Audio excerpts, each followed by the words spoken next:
4 Wi-Fi bars can still mean terrible internet. That is not a contradiction. The bars measure one short radio link, your device to the router.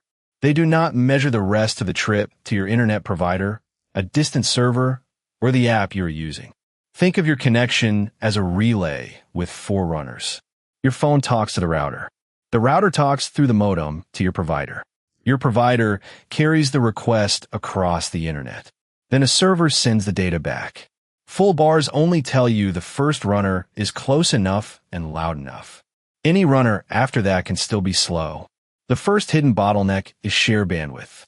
Your connection is not a private pipe for one phone. Televisions streaming in 4K, game downloads, cloud backups, security cameras, and video calls all compete for the same capacity. Your phone can have a perfect signal while the household has already filled the internet connection.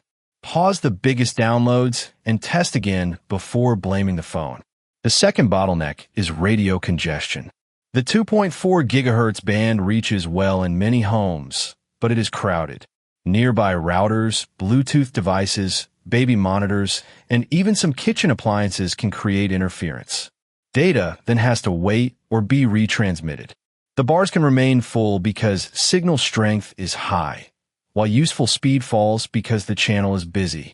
5 and 6 GHz bands often provide more capacity and face less interference, especially near the router. But their useful range can be shorter through walls. That creates a practical trade-off.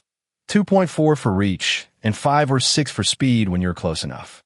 A modern router may choose automatically, so do not split or rename bands unless the manufacturer recommends it.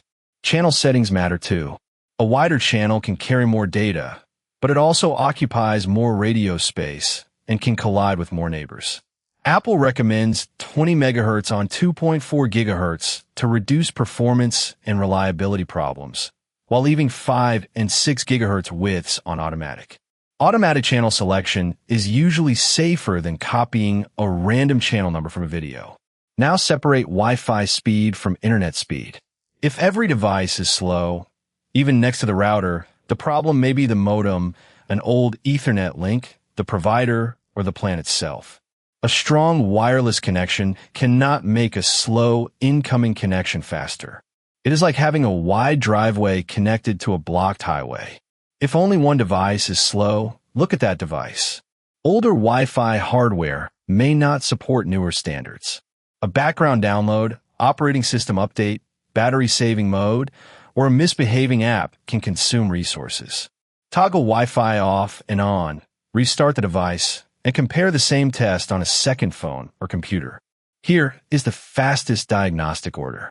First, stand near the router and run the same speed test twice.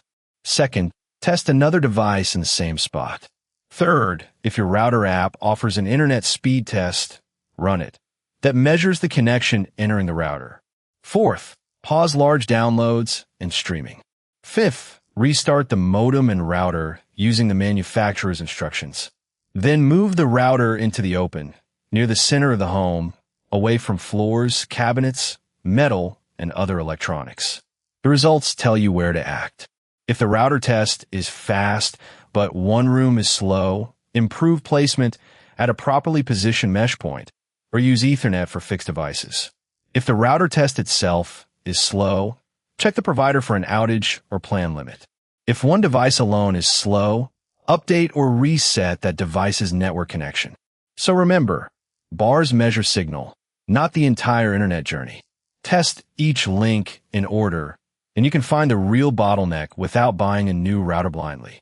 Subscribe to Everyday Tech Explained for clear answers to the technology problems you use every day.